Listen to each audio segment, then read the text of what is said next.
안녕하십니까? 선우천 병원입니다. 오늘은 전방 십자인대 파열에 대해서 알아보는 시간입니다. 자세하게 조금 몇 가지 짚고 넘어갈게요. 먼저 이번 시간은 해부학, 그리고 파열의 기전, 증상에 대해서 알아보는 시간입니다.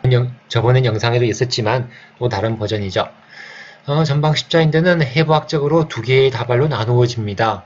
전내측, AM 번들이라고 합니다. 안테로메디알 번들, 그리고 후외측, 엔트로 라테랄 번들 두 가지로 나누어지게 됩니다. 전내측은요, 대퇴골에 대한 경골의 전방 전이를 막아줍니다. 그러니까 앞쪽에 있으니까 그냥 앞뒤로 흔들리는, 특히 앞으로 가는 걸 막아준다 그러죠. 후외측은요, 대퇴골에 대한 경골의 비정상적인 전외측 회전 방지. 그러니까 후외측은 역시 바깥쪽에 있다 보니까 뺑글뺑글 돌아가는 거, 그걸 회전을 방지해주는 역할을 해주게 됩니다. 두 개가 있는 거 꼭 기억할게요. 전방 십자인대는 이렇게 올라갑니다. 경골에서 시작해서 대퇴골까지 약간 직선, 일자로 올라가지는 않아요. 약간 사선으로 올라가기 때문에 우리가 번들을 두 가지로 나누어지게 되는 거죠. 앞쪽에 있는 거는 이제 AM 번들, 그리고 바깥쪽에 있는 건 PL 번들, 이 두 개로 전내측과 후외측으로 나누어지게 되는 거죠. 약간 비스듬하게 올라가죠? 보시면 전내측과 후외측으로 나누어져 있는 모습을 볼 수가 있어요. 근데 이렇게 우리가, 이건 전형적인 사진이고, 실제로 우리가 번들을 나누고 있지만, 전적인 사진을 봤을 때는 정확하게 구분은 잘 되지는 않습니다. 어쨌든 전방 십자인대는 많은 다발로 구성이 되어 있다고 해요.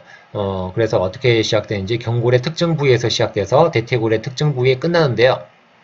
많은 인대 섬유로 구성됩니다. 그 인대가 뭐, 뚱뚱하게 한 가닥이 아니라 장가닥이 많이 되어 있는 거죠. 그래서 파열이 심하게 되게 되면 퍽 터져가지고요. 다발들이 다 떨어져 나와 있는 경우가 있어요. 그래서 이거 많은 인대 섬유로 구성되기 때문에 리가멘터스 5다.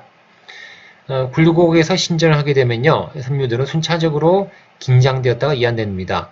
구부렸다가 펴게 되면 긴장되었다가 이완되고, 전내측 다발과 후외측 다발의 기능이 좀 다르니까 전내측 다발은 굴곡을 하게 되면 긴장을 합니다. 타이트해지는 거죠. 굴곡을 하면 전방을 잡아주고, 후외측 다발은 신전, 다 폈을 때 바깥쪽을 잡아주게 됩니다. 그러니까 기능이 다르죠. 이것도 중요한 내용이에요. 꼭 기억해 두세요. 부착부입니다. 경골의 부착부, 풋프린츠라고 하죠. 전방 경골극, 요거예요. 경골극이 이렇게 두 가지가 있는데요. 이렇게 뾰족하게 바깥쪽, 안쪽으로 있는 이 사이에서 시작된다는 거죠. 좌우로 11mm, 전후방으로는 뭐 17mm라고 합니다. 중간에서는 좀 얇아지죠. 10mm 정도, 10mm 정도.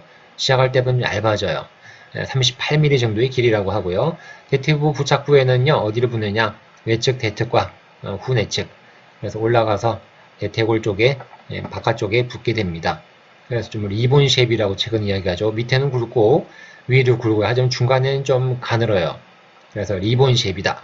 이렇게 요즘에 이렇게 이야기를 많이 합니다. 경골의 기시부죠. 이렇게 뼈하고 뼈 사이에 볼록한 뼈 사이에 이렇게 시작을 하게 된다고 합니다. 전방 십자인대는 파열이 완전 파열과 부분 파열로 나누어지는데요. 완전 파열은 과도한 전방 경골 전이가 생겼을 때, 확 빠졌을 때죠.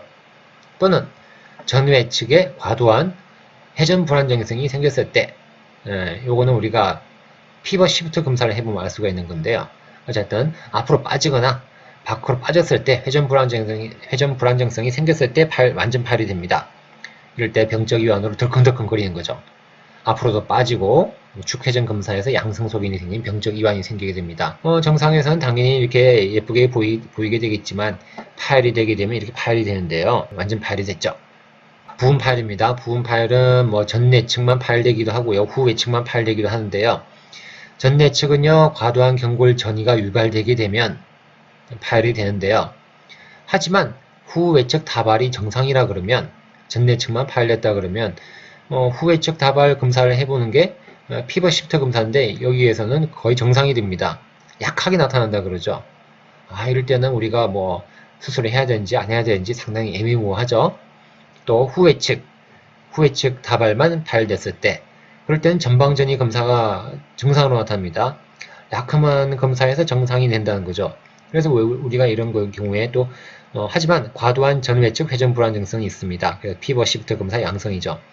그래서 부분 파열을 상당히 애매모호하거든요.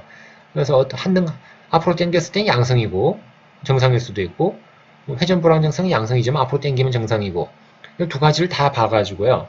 우리가 외래에서 부분 파열과 완전 파열을 잘 진단을 해야 되겠습니다. 그래서 부분 파열이라고 해가지고 반드시 수술 다 안 하는 건 아니고요. 부분 파열이라 하더라도 불안정성이 꽤 심하다 그러면은 수술을 해주는 경우가 꽤 많이 있습니다.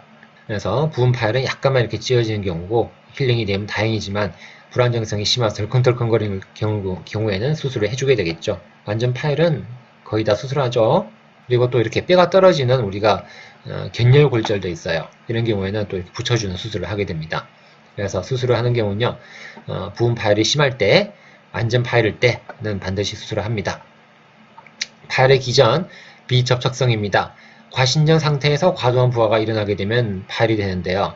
점프 착지 후 과신전 될 때, 외반력이 밖에서 이렇게 외반력으로 무릎을 누른다 그래요. 축구하는데 무릎을 다른 사람이 밖에서 무릎을 팍 눌러서 무릎이 바깥으로 꺾였다라고 이야기하죠.